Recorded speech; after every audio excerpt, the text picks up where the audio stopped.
Hey, you're listening to Commander Cookout Podcast, episode 137.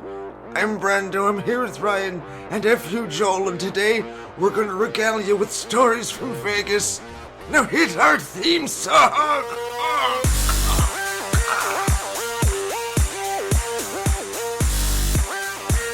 Hey Ryan, we're back from another whirlwind adventure.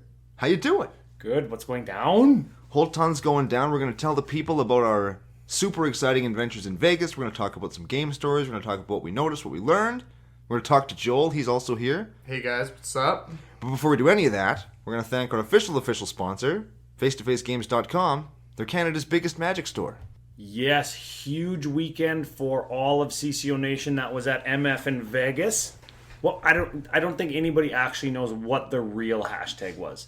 Hashtag Penthouse CCO. That was the real hashtag that we used. We're going to tell that story in a minute. Before we do, a couple social media coordinates for new listeners. For the new listeners, we are Commander Cookout Podcast at gmail.com. We're also CCO Brando and CCOPodcast on Twitter and tappedout.net. That's where you can see the deck lists that we talk about throughout the course of the show. We are patreon.com/CCOPodcast. You can also find us on YouTube, Facebook, everywhere that you do your social media. We're available anywhere better podcasts are found. And if you'd like a more complete rundown of any of that, you can check out our official home on the entire internet, CommanderCookout.com. Or the show notes down below if you don't have time for that either. And we're recording in a hotel room today. It's 1:22 a.m. We just got our flight in from Vegas. And we're running, like, legit. I think we were talking earlier. We have had one legitimate meal that wasn't made of beer in 4 days. So, we apologize. How about this? We'll start off with Magic Fest Vegas. Joel's going to give us a little bit of a rundown of the main event, some of the goings-on. Turns out Hogak is a hell of a drug. It turns out. So that deck is just busted. It's not all about EDH today. It is about some of our experiences, and I think over the next couple of weeks we'll be leaning into the Vegas experience. But for today, let's hear about Hogak. How many top eights? So, I guess Hogak is the scourge of the modern format at this point in time. That's actually what I call him, scourge of the modern format. Well, and if you think about it, this podcast will come out right after the banned and restricted announcement. Is he already banned? Hopefully he's already banned, because I know we're talking in the future right now. I hope that he's banned. I know I played 3 matches with the card, and it's busted. I put 19 power into play on turn 2 once, and like 16 another time. So, like, that's too good for almost any format. And put 5 Hogak decks into the top 8 of the modern Grand Prix, including a Hogak on Hogak final. Ho Daddy on Ho Daddy final. Guess who won? Ho Daddy. Ho Daddy. Don't Google it? The real answer is no one. Yeah, well, Guys. The thing is, it's when we all gack, yeah, nobody wins. Exactly. Well, and if you think about it, right? If it was just an 8/8 and didn't have trample, this might be reasonable. But it has trample. It doesn't matter if it's in your graveyard or your hand. You can just cast it from anywhere. And it makes cards that are bad, like Satyr Wayfinder. That card, it's a ritual. You pay 2 mana, you get 5 towards casting your Hogak, and it helps you find a Hogak. You know what? I wish that I would have looked at the Hogak list, like the modern list, closer for my Vegas Rotisserie deck. We're going to talk about that in a second, because I actually built an EDH Hogak deck, and it turns out he, there were some Hogak staples that you didn't even have in your deck. Oh, well, I know. Well, they either got hate drafted from me in the rotisserie, or I didn't have the budget for it, or I just said F it. They're other than playing them with 4 Hogaks and 4 of the staples, they're not very good. Or they weren't in the right colors in Faithless Looting's case. Yeah, that's true. Do you know if was Satyr Wayfinder taken by anybody else? Because that card is berserk. I don't remember, and that's why I wish I would have looked at the list. Oh, so yeah. we're talking about the hashtag Vegas Rotisserie that we did with CMDR Central, Dana and Max. F those guys. F those guys all the way. Ryan and Zach from Commander Social. They're fine. No, F them. They did champion the whole event, and they did kind of spread the most awareness. They also made a trophy, and then they ended up winning the trophy. I feel like whoever puts on the event ends up winning. I think Ginger Joe actually made the trophy, so he was another one. Ginger Joe, avid podcast super fan. He follows us all on Twitter and interacts at Ginger Joe on Twitter. But the O in Joe is a 0. Oh, got there. That's what it is. Quality control Joel. Hell yeah, brother. Oh, did you hear that? You hear what I just did? Quality control Joel. You're not FU Joel anymore. No. I don't believe that. That's that, bro. That's not And then, of course, Dan Kraus, another podcast super fan. We very much liked spending the weekend with these guys because they fit right in with our crew. They fit right in with the CMDR Central crew. F those guys. And we had a ton of fun. So let's get into that a little bit because I think we're a few minutes in, and I want to do a super quick deck tech on my Hogak deck because it rakes, and I'm gonna keep it together, and I'm gonna test it, tweak it, tune it. Has it won a game? Oh, it's won lots of games, and it's 40'd people. You 40 people? Yeah, I was at 14 commander damage today, and I was like, top deck of the century, Shallow Grave. Discard Crater Hoof Behemoth to make zombie tokens. Yeah. Put Crater Hoof into play. My whole team gets +10/+10. Oh my lord. Die. Yeah. Hogak, hell of a drug. So, Vegas Rotisserie, what were you playing? I was playing Horde of Notions Elemental Tokens Sure. with Perforos backup, lands from the graveyard. It was a Lands Matter Horde of Notions deck. I got rocked pretty early in the pod I was playing in because I was the only one with a good opening, and everybody ignored Ryan Green and his Lands Matter combo deck and killed me instead because I had an exploration. You had turn 2 Buried Alive, and then Ryan's immediately after you turn 2 was He bejuked me. got bejuked. It was a nightmare. It was a pretty good game though. I had fun. Max Crandell, that scumbag among scumbags, said, "Don't worry, Brando, I'll totally help you." And the only card that he played that had any impact on the game was to hose me. Well, I think also if you look at what he was playing, when I came up to the table, I think he had 3 land in play on turn 8. So maybe put more than 20 in your deck next time. And No. better. We'll talk about that in my deck. We're going to talk about that in a second. Max was playing some kind Abzan tokens, white, green, black tokens. I legit don't know anything that he was trying to do because all he played was Anafenza and a cat.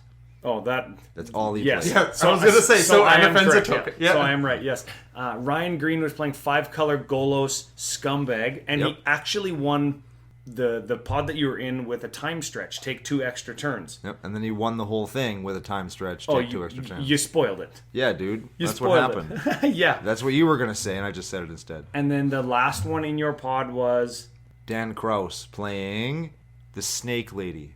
The Snake Making Lady that Hapatra. costs 2. That's the one. Hapatra. My pod was myself playing also lots of green-black, right? Lots of green-black in our 2 pods. I was playing Hogak. Ginger Joe was playing Naya Big Stompy Creatures. He won my pod on the back of Atali and Dragonlord Dramoka. So wait, he was playing Naya and he was playing Giant Dudes? Yes. Shocking. Yeah. What was his general? Was it Mael? Yes. Okay. Mael of the Anima. The other 2, Dana was in my pod. He was playing Marchese of the Black Rose, which is artifact, kind of get them back from the graveyard modular, kind of like Evan's deck. Yeah. Every single modular card in existence. Yeah, so I imagine it could have gotten dirtily, but we wrathed the board a whole bunch, which is great for me and awesome for my graveyard and the Bajuka Bog because it was one and done draft, right? You draft 1 card, then nobody else can get it. The Bajuka Bog was in your game. Yeah, it was crap. So that was excellent for me. Garbage. And then Zach from Commander Social, Z4CK38 on Twitter. I think that's what it is. I always say it in my head when he says it, but now it sounds wrong when I say it. He had blue in his deck and Yarok, the double ETB trigger guy. Yeah, he was the guy that took... Panharmonia Mander, that guy. He was the guy that took the elementals I wanted for my elemental tribal deck. He took all of them. So I had to switch it up, and that's why I played lands and tokens. So Ginger Joe and Zach had a text message written down agreement that they were going to get each other, scissor sister each other to the finals. And Ginger Joe, true CCO Nation style, scumbagged him out of existence. And Joe let me live. I almost killed Joe to scumbag him right back, but he ended up getting me. So me and Joe went to the final with Dan and Ryan ended up winning on the back of double turns again. Yep. I got second, which for a $200 Hogak deck with 27 land, I think that's not terrible. I think I ended up with, if you take it down to the exact moment of death, I think I got 7th. I think Dana was killed before I was, and then Dan Kraus for some reason has something super against me, and I'm gonna get him for that. And he wiped me out, so I couldn't kill Green, and then Green killed him. And Max didn't matter, as in life. Yeah, of course. F you, Max Crandell. I miss you, Max Crandell. So what else? We had a scavenger hunt to find the keys to our Airbnb condo after we were in the wrong room because there was a booking mix-up. There was how you walk in and they're like, they leave you the keys to the room and they say like, welcome Lenny. Lenny, our dude bro-in-law from Sacramento booked the room. We walked into the room and the table said, welcome Lemmy. And we were like, oh, that's funny. Like, the lady spelt his name wrong. I talked to her to like get the code for the door, and I knew that English wasn't her first language, and it was Lemmy. And I thought, well, that's weird. There's no email confirmation. Like, she never saw his name written down on a computer screen. It's hypothetically possible that she just worked for whoever owned the building too. Yeah, or she exactly, and she just talked to Lenny through the phone. Yeah. So we go out and we're drinking. We go to Taco El Gordo and we're coming back. We're all like 5-6 beer deep. How did we talk about just gloss over the fact that at Taco Del Gordo there was a guy hitting a rotating lump of meat with a machete and then catching it with a little thing, a little and then taco, using the machete to flip, I don't even know what the hell it was, onto it, just catch it with the plate. How did we not talk about that, Ryan? That was actually a really good description. Yeah, you're skipping over what's happening. Well, we got lots to cover.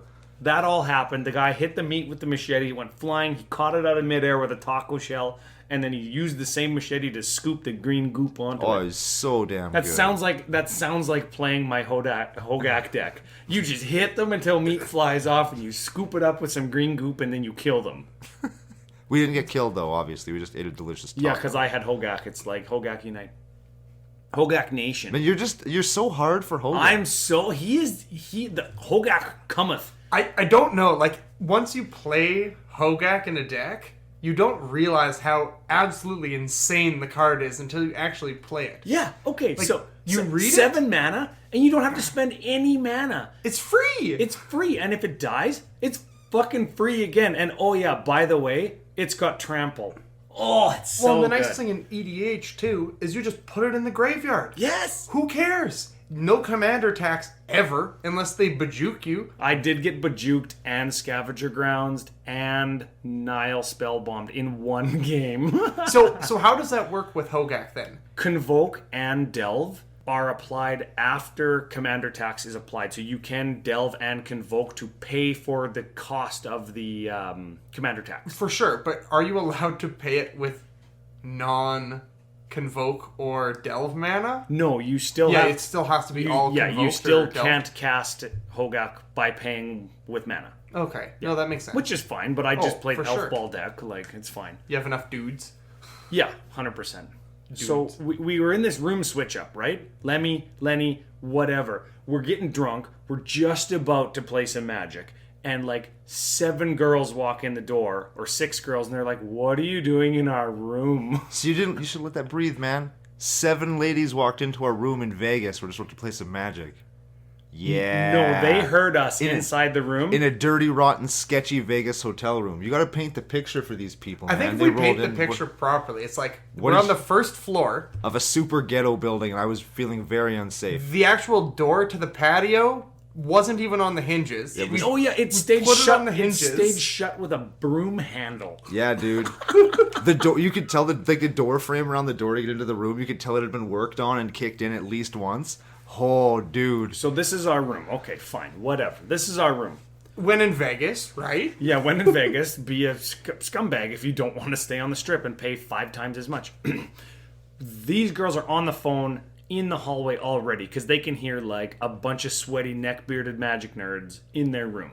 So they finally unlock the door and they're like, what are you doing? We got the lady on the phone. I talk to her.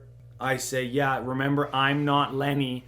And they just like, their mouths like, and they go wide-eyed, right? And they're like, oh my God, there's a Lenny? And the girl's like, I'm Lemmy. And I was like, fuck off. Yeah. Lenny, party of 8. Yes. Lemmy, party of 8. Same day. Same day.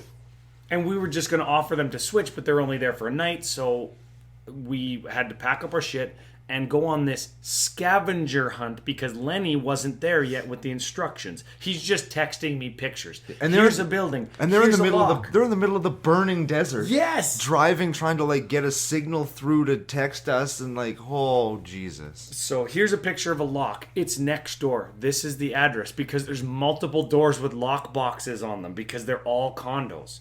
This is the thing. You have to get a different key from inside this lock to go to the elevator. Then you have to go upstairs and back outside. Yeah, so we finally get into Penthouse CCO. It looks like a porn scene from 1989. If CCO Brando, there's some pictures of the living room. There's lots of mirrors. Yeah. Yeah, so 12th floor upgrade. Less beds, but there was guys like sleeping on the floor anyways. So. Yeah, and also... Well, it was like one less bed. It took like 18 keys to get into that place. There was no way anybody was just going to walk up and steal our stuff. You needed a key for the elevator. Yeah, that's fancy. That's it. It was... So that's that. And every time I talk to somebody and they're like, hey, we heard you had a room mix-up. You had like 7 prostitutes. Hey, I heard you had like a whole family of like dead hookers. And like every time somebody said something, it got more and more extreme. So none of that happened. All the girls were good. Some of them were from Canada. We just left. Just so everybody's clear. And we didn't bring any parts of anybody home with us. So that's that. I'm going to ever admit to. Yeah. Mm-hmm. That was the first night we played. We all had, air quotes, we all had like the wristbands to get into the Commander area. Oh. We're all jamming games. We met tons of other content creators. And like... For the first time, some of them too, right? Yeah. And these are people that we either see on YouTube or listen to or read or maybe in your case, I know you didn't play in the main event, but like pro players that go out and grind, right? Yep. There was tons of people there from all, different podcasts, different everything. There was tons of pros. It was cool. Super fun. And you know what's funny is I listen to lots of podcasts. Brando watches some stuff on YouTube, and you read and like know every name of every pro player that ever played Magic. There's a chance. Yeah. So when I hear somebody's voice and I can put a face to it, I always just laugh. It's so funny to see what people actually look like. Well, it's because you come up with this picture of what you think somebody's going to look like. Yeah. Just from how they sound, and I know for me, I always find it funny when my picture is, like, very close. Because usually the picture is not even close at all. It's like, oh, that's what you look like? Yeah. But I got this one a couple times. That's Brando? Yeah. Oh, he's shorter than I thought he was. Come on. Lots of times. Yeah. So that's fun. We, EDH Rec guys like Don Miner, Joe Schultz, Joseph M. Schultz on Twitter. Dana, of course, MTG Lexicon guys, they were nice enough to invite me over to do a stream, and I got to show off my painted Animar deck. I'm just trying to do all the shout-outs. And then at the end tell you not to listen to any of those guys. Phil DeLuca, Siobhan Butt from Commander and MTG. Who else did we meet? Who did you meet? We met the Lord of the Lighthouse. You probably know who that is if you've been listening to the show long enough. I met Pleasant Kenobi. We hung out with DJ, and we had DJ from Jumbo Commander. We did a spot with him in his penthouse suite at the Hard Rock Hotel. It was super cool. We were balling out of control. I'm still in shock that happened. We were so balling there that there was naked pictures of women on the wall. Just naked pictures. We got in trouble because our shirts said "F-U" on them, and DJ takes us to a place. There's a bunch of naked people hanging on the wall. Not literally pictures of them. Pictures of them. What part of Vegas are we in? This is Vegas. We kind of need to be specific about these things. Yes, it's a penthouse in Vegas. It could be the other thing. That's it. We went to a wedding, Rebecca and Ashed's wedding. Right at the venue, I was knuckles deep in cake. I don't know if that's a don't Google it. No. And how many people we get in that little tiny room? I expected to like open the door to what Channel Fireball called their chapel, and have it be like bigger, but then it was like small, and we all packed in, and it was full, and it was great, and I think Ryan Green from Commander Social videoed the whole ceremony. Yep. Oh, that's awesome. So that was special for the bride and groom. I got to give away the bride, which is cool. Yeah, I got to participate, which I got to play the music. And you screwed it up. I screwed it straight up. Sorry, guys. Ryan ruins a wedding. I did ruin the wedding. No, weddings take years to get ruined. and it's always the man's fault, apparently. Yeah, well, apparently. They'll figure that out as they go. But congratulations to them. It was great to be a part of the big day. So we got weddings. We got CCO penthouse stories. Lots going on. Lots happening. Ryan really wants to talk about the Hogak deck in case you hadn't already picked up on that. So let's just go into that, and we'll let the people know what's happening with the scourge of every format on the planet. Now the scourge of our format. Well, it's nice because you have Hogak. This is like Hogak's weekend. And I'm really happy that you tapped into that. Hogak weekend. You know, like Combo Winter? Whoa. Or Black Summer or whatever it was called, like with Necropotence? Well, then there was Eldrazi Winter. Oh, Eldrazi Winter. That's what I was thinking. Well, there was also... Well, Eldrazi Winter was named after Combo Winter, which was when Urza Saga came out, right? That's right. Yeah. Then there was Eldrazi Winter, then there's Gak Daddy Summer. Gak Summer. And it was hot, hey? Like 111 the day we got there? So, and then you get off the plane here in Canada. It's 11. It's 11 degrees Celsius. Oh, man. That's like 62? It's like 40. Like, I actually have hypothermia. Like I'm wrapped in a blanket with a cup of soup right now. He's in shock, yeah. He's like rocking a little bit. I'm just trying to stay alive, and that has nothing to do with the withdrawal from the booze. It has nothing to do with that. I didn't think of that, but that might be what it is. Usually I'm like pretty resilient. Yeah, maybe I don't have hypothermia. It's the 4-day bender we were just on. We're recovering from it. It's been 4 hours since my last drink. We shouldn't joke. People do have issues with that real life issue. Yeah, that's and right. We know how they feel now. Okay, right. let's talk about our daddy. Ho. Kill it. Can we call him that? Can we call him that? I don't know. We can call him whenever we want. He's a magic card. He's not going to get offended by it. If he does, he'll just stomp on us. Just let us know in the comments. Did Ho Daddy, like the Gak? I only the Gak. Do not Google that. No, man. Nickelodeon Gak. It was like a toy. Oh, yeah, that's right. I actually had some of it, and I didn't lose it or get rid of it when I grew into a man. So when I was going through my... Oh, hey, happy birthday. Oh, By yeah. the way, Oh, yeah. Brando did the old man intro because he's old man Brando today. Yeah, it's my birthday as we record this. I'm 36 big time years old. And you're talking about growing into a man, and I'm still waiting for it to happen. Yeah, well, I'm going to illustrate it that I understand that when Gak, the toy, not the gross thing you shouldn't Google, is 25 years old, it shrivels up into a very strangely shaped, very bad smelling, not stretchy or bouncy It's just thing. like a dense piece of smelly. It's just like turns into fucking dark matter. It basically turns into plutonium. That's basically what it is. I have no idea what this toy is. I feel like this you're is like before my time. you're 14. Yeah, dude. I I'm actually like 16 now. I yeah. got EDH decks that are older than you. Do you remember man. Squand? It's sand when it's dry, but then you put it in water and it like you can mold it like clay. I do. Squand. I do. Those old like gross 90s toys that were like they were gross out things, but they were also like building stuff. It's awesome. That's a real thing. I feel like Squand is something that like Don't Google that probably either. shouldn't Don't Google Squand. Don't Google Gak. Don't Google Ho Daddy Las Vegas. Do not Google AsiansToYourRoom.com. Oh, Anyway, that was excellent. We said we were gonna do a mini deck tech. Should we do Sure, that? let's do it. We start with Creech. I'm gonna hit him. You Hold guys on, hold stop on. me. I want to say one thing. Okay. So this was the Vegas Rotisserie deck, $200 budget, not including lands, because I'm a dirty degenerate asshole. But I wanted to play every single card that I drafted for the deck, and that's 70. I drafted one non-basic, so that means I was running, and 3 commanders, so I had 74 picks total. One of them was a land, so I'm playing 26 land. 25 land. 25 land and a Hogak. So that was my deck. So Okay. 44 creatures. Let's hit it. That's a lot of Hit creatures. it. Let's hit them up. We start with Ant. Are we going to do all of them? I'll read them. We'll clump when we have to. You know the drill. Yeah, dude. So we got Shitty Sliver Queen. That's Ant Queen. She makes insects to convoke. Beast Whisperer. Play a creature, draw a card. Beast Whisperer. Play a creature, draw a card? Yeah, I believe there was 2 of those in the deck, right? Oh, there was by accident. Okay, Jesse. Oh, yeah, F you, Jesse. And me, I guess.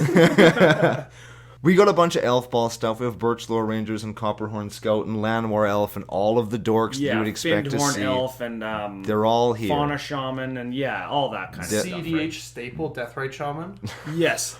Yes. Elvish Pioneer, Deathrite. They're all there. They're all there. So we'll hop over them right to the Crater Hoof Behemoth. We talked about him already. Yeah, pack one, pick one, very first pick of the draft because I was the first picker. $200 down to $150, just like that. We have a Zuri Renegade Leader, another elf ball card. Exactly. He's the normal elf ball commander. You should play him right? as the general. Yeah, that's right.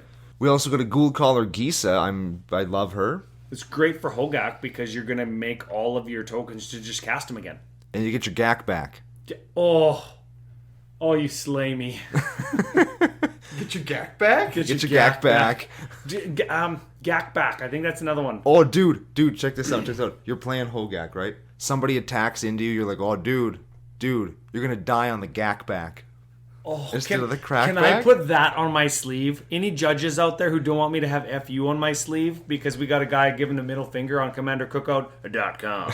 Can I put Gak back on my sleeve? Can I put Gak back on the bottom hem at the bottom of the back of my shirt? No, you gotta put Ho Daddy on the Oh, bottom. Daddy on the, can I put Gak back on the front at the bottom?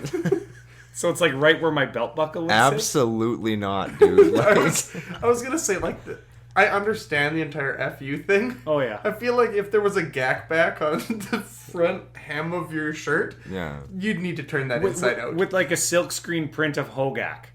No, dude. No. Then I'm breaking copyright laws too. And then Wizards will make me change it. Got a new shirt! Joel wanted to talk about Fauna Shaman. Yeah, I think that Fauna Shaman, I was just thinking about it while we were kind of going through these cards. And it does a couple really cool things in this deck. Because on top of getting you whatever you need, it actually just fuels your Hogak too. Yes. It's like both cards do something. Well, you know what you can actually do? You can actually Fauna Shaman like your Crater Hoof Behemoth away, and then you can search for a Phyrexian Delver and cast it to reanimate your Crater Hoof. And you can say, get hoofed and get gacked. Same day. It's like Loyal Retainer, but you don't even need white. Yeah, F white. Another reason why white is useless in Commander. So you play a Crater Hoof Behemoth and a Hogak? Is it a Hugak? Yes. Oh man. I just keep getting there. Next, Is it a Crater Gack? Ho Crater? I had we got it, Hoof dude. Gack. Hoof Gack. Let's keep going. We got Hermie D. That sounds like an STI. Hermie D. I got a Hermie D in Vegas. For the uninitiated, that's a Hermit Druid. It's a 1/1 for green 1. Green tap, reveal the cards until you from the top of your library until you get a basic land. They all go into your bin. You get the land. Yes. I can't see why that would be in here. It's another ability that just you don't if this isn't a thing that you print in Magic cards nowadays. If you tap a creature and you can build your deck so you can flip half of it into the bin. Yes. Like I play 6 basics. Oh, Dude, I played this deck. I had no basics. nah. So on turn 2 I Hermit Druided in like the finals of the Vegas Rotisserie, and somebody killed it, and I Hermit Druided in response and got 18 cards into my graveyard. That's pretty good. And just immediately cast Hogak. It's pretty good. On turn 3. Speaking of Hogak, you know what we haven't said? What he does? That he's an 8/8 avatar for Golgari 5. Can't spend mana to play him. But he does have Convoke, which means you can tap creatures and it makes him cost less. He has Delve, so you can take cards out of your graveyard to make him cheaper. You can cast him from your graveyard, and if that wasn't enough, right at the bottom where the flavor text should be, it says trample. Yeah, and it's not tilted sideways trample as if it was flavor text. Nope, that's real text. Just real quick for anybody who wants to like scumbag Brando in the comments, Convoke and Delve were the rulings on them were changed slightly. I'm getting technical like Joe. Quality control Joel. It actually pays for the cost of the spell. It doesn't reduce it anymore. It pays for it. So you can actually pay for Hogak's command tax with your either Convoke or Delve. If he does get exiled, yeah. I think one thing that can also be noted, again, I don't have the card right in front of me now, but I do believe that the wording on Convoke is it makes colored mana. So you have to tap green or black creatures to make the 2 colored mana. Yeah, that is correct. But for your Delve, that can only cover that 5 colorless mana. Yeah, or commander tax. Exactly. So you need at least 2 dudes in play. But in this deck, I don't think we're having any shortage of dudes. That's why I got 44 dudes. 44 dudes and a GAC. Don't Google that one? No. Nah, dude. Okay, and then we get... Let's keep pushing 44 dudes? What elf... Jared Golgari Lichlord. Is he important? Yeah, you sacrifice and like you can just kill people, I guess. All right, then we got elf. Somebody commented when you drafted the Korozda Guildmage. Korozda? You can go. She got 2 abilities. She got green, black 1. Target creature gets +1 and gains intimidate until end of turn. Doesn't really matter. She's got green, black 2. Sack a non-token creature. Create X 1/1 Saprolings where X is that creature's toughness. So Hogak's an 8/8. You pay 4. Sack your Hogak. Get 8 things. Immediately tap 7 of them to get Hogak back. And you can do that as many times as you have 4 mana. Get your GAC back. Get your GAC back. And I played a Gaia's Cradle, so I could do that for essentially as many times as I had black mana, because the Gaia's Cradle is going to give you a ton of mana when you get those 8 guys. Nice. And then your Hogak back. And your Kuros to Guildmage, so you're going to get like 10 mana. Huh. Yeah. Good figure. Huh. And the reason I drafted that is because some scumbag drafted Altar of Dementia, and I couldn't just infinitely kill everybody on turn 2. Well, with Altar of Dementia... Imagine? That would have been the best... That would have been awesome. Anyways. Yeah, I'm sure next Tuesday we'll probably have to deal with that. Then we have Elf, Lord of Extinction. Awesome with Hermie D. Then we got Marwyn the Nurturer. Is she a thing? She's an elf ball card, whatever. Got a Mortivore, a Pack Rat, Phyrexian Delver. We talked about him. Pack Rat. I want to talk about that card. You want to get techie on Pack Rat? Pack Rat in general is great, right? Yeah. But for every single card that you activate to discard to Pack Rat, it counts for 2 mana to play your GAC. Yes. Card going to the graveyard, token going into play. Nice thing about Pack Rat is really it gets around any kind of targeted removal too. So if somebody doesn't have a Wrath or a way to kill all your rats in one go, they're kind of screwed. And there wasn't a whole bunch of Wraths in the meta, in the rotisserie meta. Well, and the thing with rotisserie meta too, only one person can get each Wrath. You're not going to sit down at a table where there's 2 black decks and they each have a Damnation, right? That's just, it can't happen. Side note on Pack Rat. This card has existed for like 7 or 8 years now. I've never in my entire life noticed that right there is a rat. That's a little rat face. Yeah, dude. Never in my life. And I look at lots of cards real close up all the time. Isn't that the only rat on the card? No, these are all rats. There's rats in the sewer there too. Oh, I always thought that was the only rat on the card. Really? Yeah. Well, I remember when that card was in Standard. The card was good. Completely unplayable for... No, it was good. No. 2 years? That card, or like a year? Card saw absolutely no play. Then people started playing it in their, Grey Merchant of Asphodel decks. Oh, and it's like, oh my goodness. I wanted to draft that card, but I didn't get it. Anyways, elf, Protean Hulk, elf. Do we stop on Protean Hulk? I have a Yishon the Wanderer Bard as well, and that, I chain up from 0 all the way up to 6, 7, 8 is Crater Hoof. Yeah, lots of. Then again, we have elf. Woodland Bellower, Yisan. That's the creature suite. Wall of Blossoms. Yeah, dude, it's Elf Ball. Look up Elf Ball, you'll see every creature in this deck. You sound so excited. This sounds like the most fair Protean Hulk deck I've ever heard of. Yeah, it is. It's totally fair. Couple instances. I want to talk about a Traxa Bowl staple from last year, Reap. That might be the way that I scumbagged Sean Tavares. Maybe. I don't know. I think he needs to get over it, personally.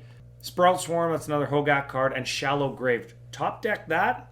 Discarded. Did I tell the story on the cast, or was the microphone off? You did it on the cast. Okay. I also think that Death Sprout's a sweet new include. I think that that's a pretty darn good kill spell nowadays. You know what? I want free land. I want to see Death Sprout reprinted with a promo art. Yeah, I like this art. We don't need no Seb McKinnon art. Joel got it. I also got it. I just like the picture. Yeah, no, it is. I actually like that one because she's dying and there's like a tree growing out of her. It's like Life's Finale, but with a lady instead of a deer. Yeah, actually. Yeah, man. Instant speed removal and reanimation, that's what I'm playing. Yeah, Shallow Grave is awesome. Gets the top creature of your graveyard. You just got to be careful how you discard cards or sacrifice them. Gets it at instant speed and then you exile it.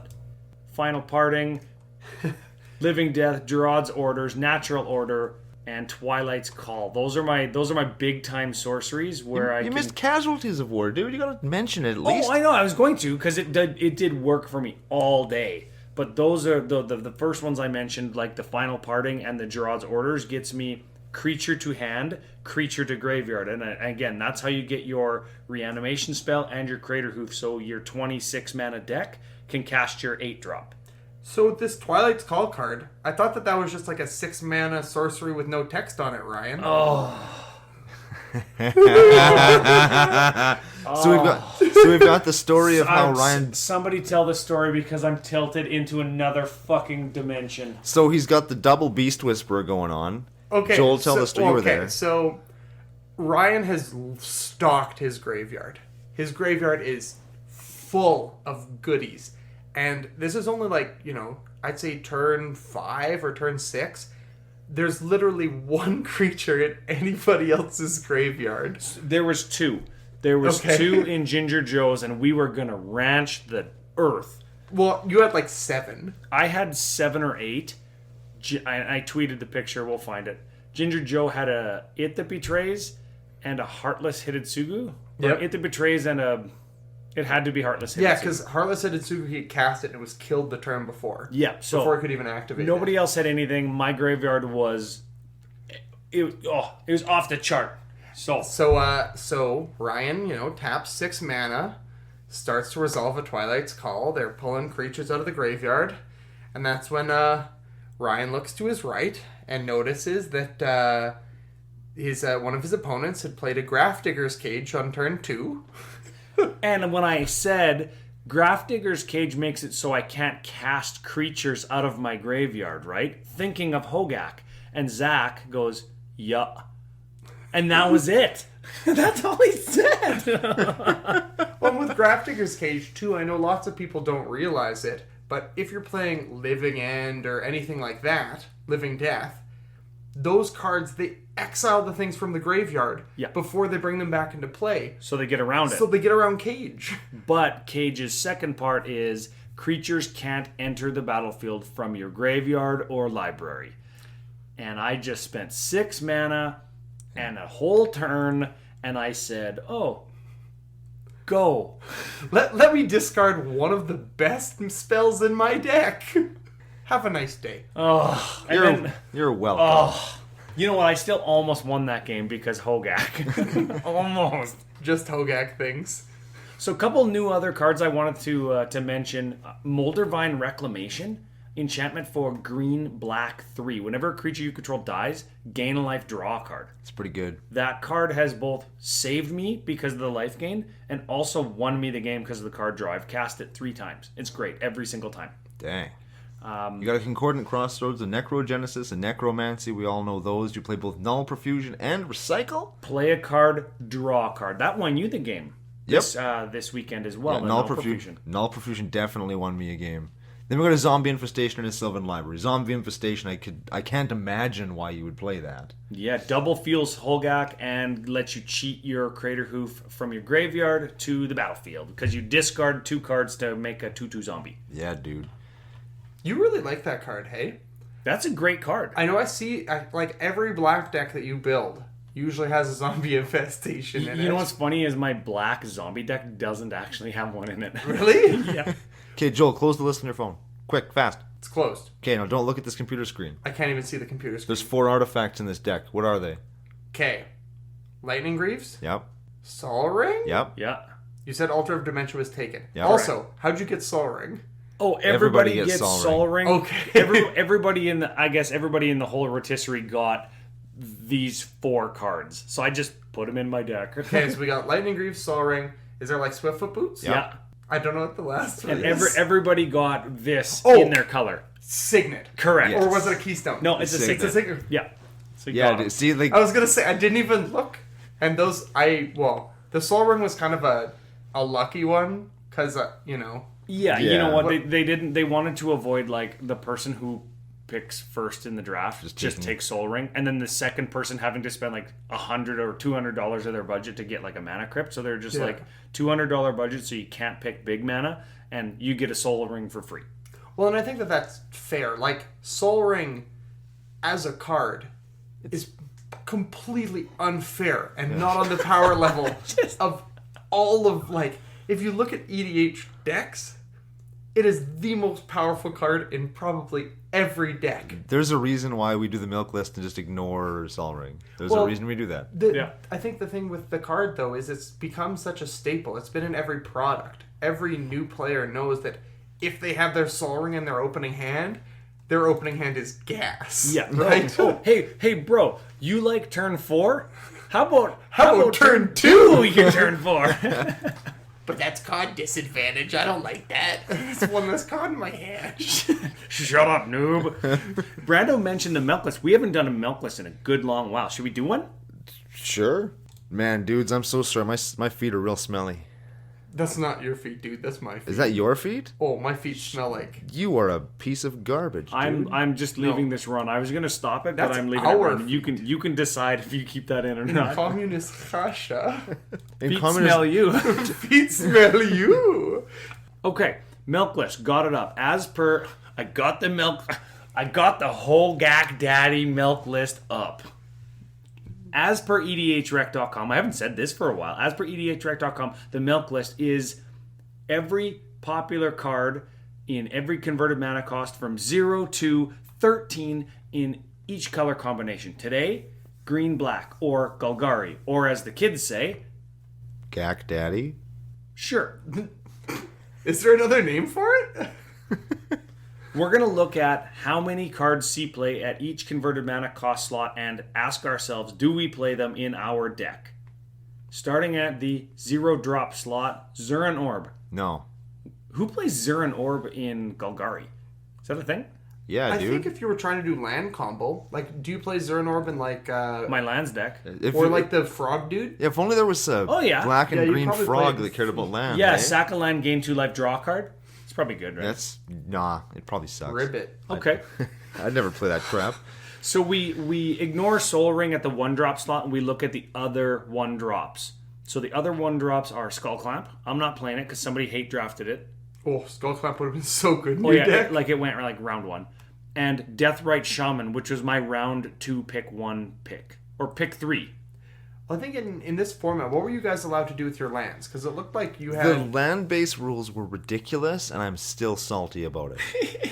So how did that work? Well, I was under the impression that we're doing a budget draft, so we couldn't just throw in shocks and duels and filters and all this stuff. And I'm thinking to myself, how the hell am I going to build a 5-color mana base? And then at the end, it's like, yeah, I threw in a Gaia's Cradle and all my dual lands. It's like, really? So Really?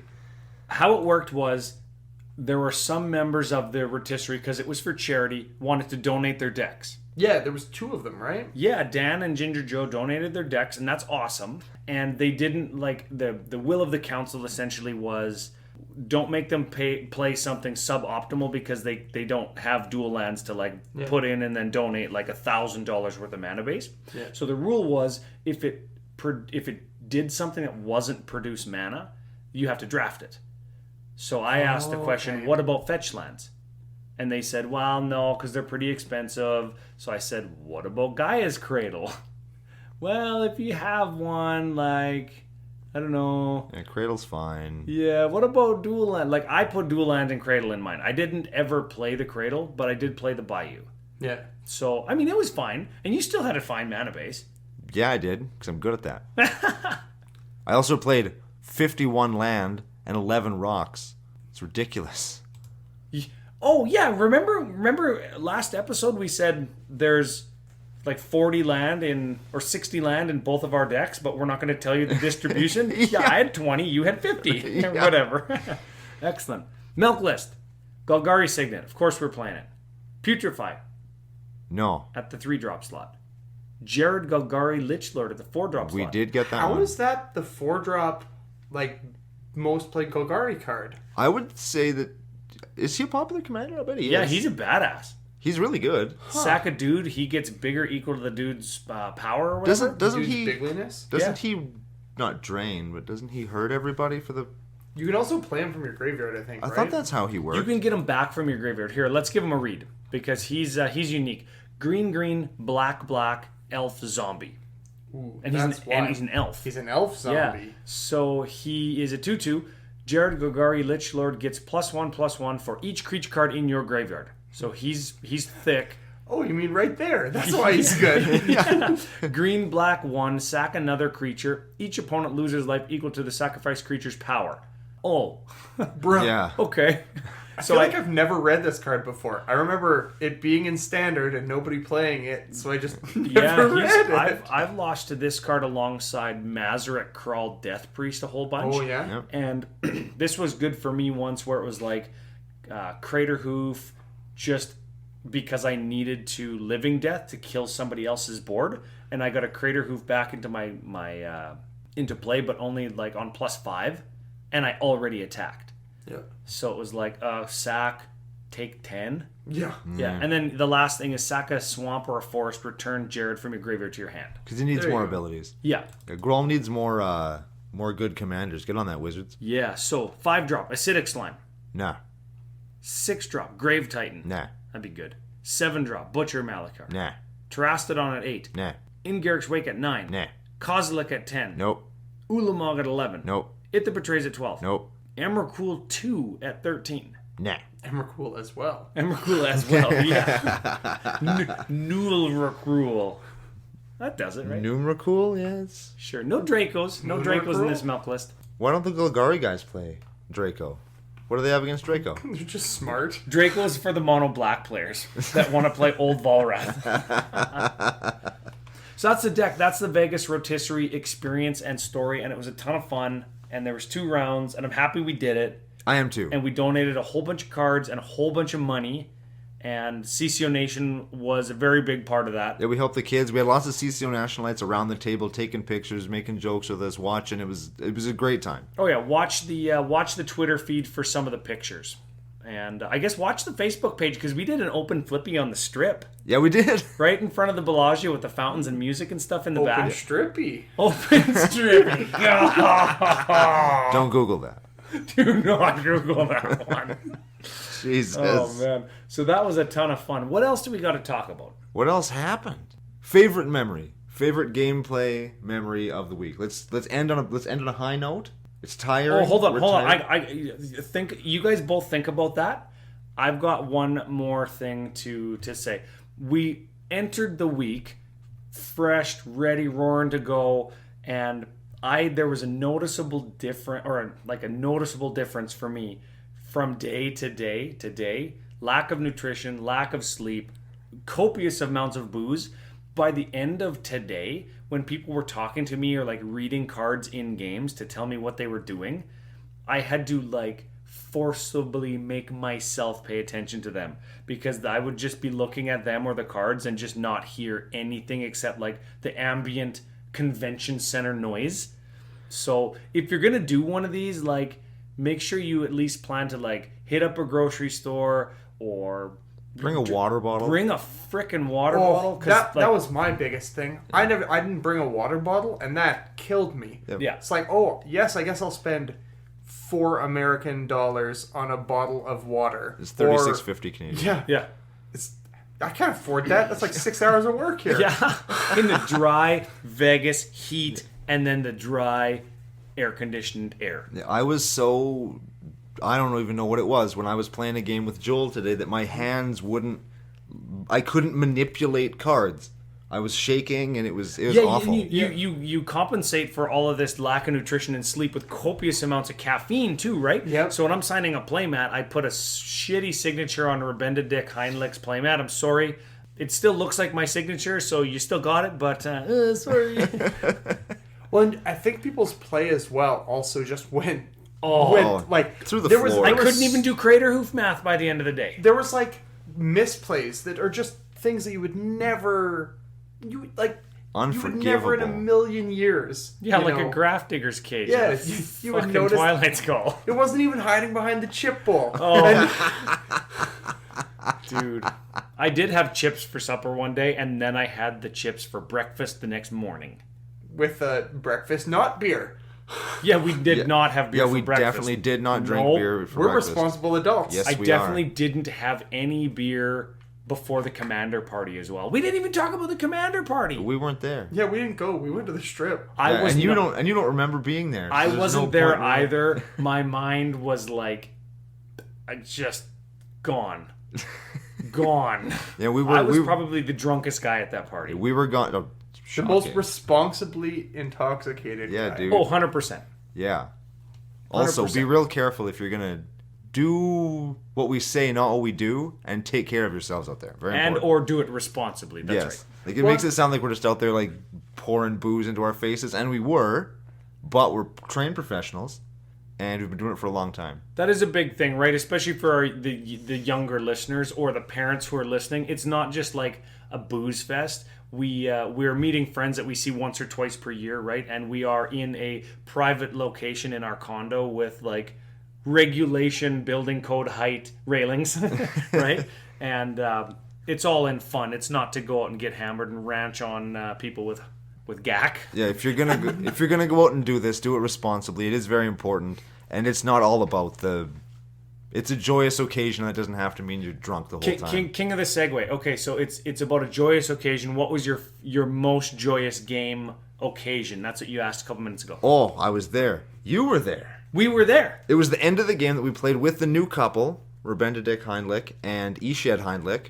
It was the most Vegas ending to any game of all time. Dude, this is my favorite time too. This is it. So I'm playing Norin the Wary, and she was playing some kind of Liliana zombie tribal deck. Yeah. And he was playing Mardu, We Don't Know, and Ryan's playing something. Yeah, it didn't matter what I was playing. And it turns out that his deck was like a hug deck for hers. So everything that he like did how was... cute, right? Yeah, Get out of here. To support, you know what I mean? And it's like, well, this is some shit. It turned into like two-headed giant because he was like Varchild's War Riders giving her the tokens. Yeah. And the land from Homelands that you tap for any color, Rainbow Veil, Yeah. right? But then you give it away to somebody. So he was giving everything to her. Yeah, he's got that land, the spirit giving land that taps for any color, but she would get a spirit. And it's like, what the hell? Little does he know he's going to be giving it all to her. Yeah. Anyways, whatever. And we don't work together in games, Ryan. No. I was playing Norin the Wary. You hate Norin the Wary. Yeah, and I usually hate the card that you played, but not this time. So, the card that we're talking about is Grip of Chaos. Enchantment that assigns any target at random. Spells or abilities. So when it's survivor token time, you best be rolling that dice because no more helping. No more helping. So the game goes and it goes and it goes. I ended up pulling an insurrection to steal all the dudes. And I'm like, okay, I'm going to win the game now. This is going to be great. And Eshed sacks, what was it, Kami of False Hope? Yeah, to fog. To fog. So now I can't win with all these dudes that I got. So I got to come up with something else. And of course, I'm at the lowest life, so I can't just Earthquake and win. So with the combination of creatures that I had, I ended up drawing Sacking to an Ashnod's Altar. Sacking to an Ashnod's Altar was important because you made like 60 mana and you had... And at the same time, there was also, what's it called? Target player takes a damage. Oh, every time Blood Artist. There was a Blood Artist in play. So we had to roll to see, like, We had to determine roll randomly. 60 Blood Artist triggers. Oh, man. And, it was ridiculous. And you had the Harvester of Souls. So when you sacked a creature to get 2 mana, you draw a card. Yep. So I ended up drawing like 40 cards looking for my out, which I'm thinking is going to be Comet Storm. I didn't get my Comet Storm, but I did get a gamble. Gamble with like 40 cards in your hand. Yeah, so I gambled for the Comet Storm. Thankfully, I didn't discard it. And well, this is when the very Vegas portion of the story kicks in, because I snatched your hand out of your hand and I like fanned it out like a magician would say, pick a card, any card, just right? 52 cards. Yeah, so one. Rebecca picks it, and if it's like the card he gambled for, then you would just lose. Because you were at like 8. Yeah, we would immediately lose. Yeah, so it wasn't it, thankfully. It wasn't it. So you go, okay, you do the math, all this mana in your mana pool, Comet Storm. Multi-kick 3 times, 50 points of damage. 3 people will die. 1 person will be the winner. And it also will be random. Yes. So we actually ended up rolling a dice to decide the winner of a game in Vegas. That was so rad. Yeah, and it was like 1, 2, 3, 4 on a 4-sided dice, and we were like, boom, Eshed dies. Yeah. Second roll, boom, Brando dies. Then it was down to me and Rebecca, and I was like shaking the dice in my hand, and I throw it onto the table, and I died, and Rebecca won, and that was like the best moment. It was so good. Like, there was just tons of people around, and it was so epic. I immediately went over to like the judges station because they were making an announcement all day. I called a judge to the table. You can't make the decision of a game random. You cannot roll a die. You cannot bribe people with whatever to determine the results of a match. So I went over to my buddy Angus. He listens to the show. F you, by the way. I go over and I say, hey, you know how it's kind of a rule? Kinda. That you can't roll a dice to determine the outcome of a match? He stops me, puts his hand on my shoulder. It's not kind of a rule. It very much is a rule, especially in this city. And I say, okay, what if there's a 50-point Comet Storm, multi-kick 3 times, and there's 4 people playing, and we have a grip of chaos? And then he judges out, and he's like, technically you're rolling to determine targets. And I was like, oh, you dick, I say, whatever, right? You scumbag. And then the Comet Storm kills everybody, very dead, he says. Yes, that is right. What about you, Joel? What do you got? Favorite moment? Man, my favorite moment isn't near this exciting. That's I was okay. just playing a game with good old Alenda the Dusk Rose. Playing against my girl. Scumbag Ryan Paneff and his CEDH Animar. Oh, yes! And Kincaid! Yeah, so we were playing with our buddy Kincaid, who we met. He was working at one of the vendors the first day. Yep. And we were, playing, and Ryan was showing off his... I wanted to show him the altars in the deck. Yeah. Oh, for sure. Sure. So Ryan's going off, and we're like, it's essentially Kincaid and I trying to fight Ryan. And we have a bunch of turns where it's like, somebody almost combos off to win. And then eventually... I got rifted, and I got Kaya's Wrath, and something else happened. I also pathed something. And you pathed to exiled something. All on me, though. It was a solid game, and then I comboed off and won. He took my Alenda deck and was like, Kincaid, I feel bad. He's playing almost a precon, like the American color wall deck, right? Oh, and he's like, I just got no white. I can't do anything. Oh, it was a Dovin's Veto countered my Summoner's Pact to win me the game, is what the other one was. And then Joel's like, yep, solid top deck, Ashnod's Altar. And then he goes, Demonic Tutor. And then he goes, Animation Module. I guess I just kill Animar. Guess I just beat your deck with your deck, you noob. Oh, yeah. Did you have one, Ryan, or was yours the same as mine? Oh, you're definitely the same as yours. That was a good one, dude. That was super good. We also had a crazy judge call that... Oh, that was another fun, Joel was... just like side... There was a... we were playing a 4-player game, and one of the people that we were playing with had... Will Kendrith? Will Kendrith. Yeah. Will Kendrith's +2 ability is 2 target creatures lose all abilities and become 0/3s until your next turn. Yeah. So, the way that Brando got around this was he Brando removaled them. He just killed them. That was a listener too, wasn't it? It was Camoet. Camoet. Should we sing the song? The Camoet. Yeah, Yeah, it's so good. So Brando kills Cam, and we're sitting there like, wait, does the effect still happen? Or now that Cam's dead, is the effect Yeah, gone? it's like killing somebody with their spell on the stack. Their spell screws off when they die. And right? the way that the ability reads is until your next turn.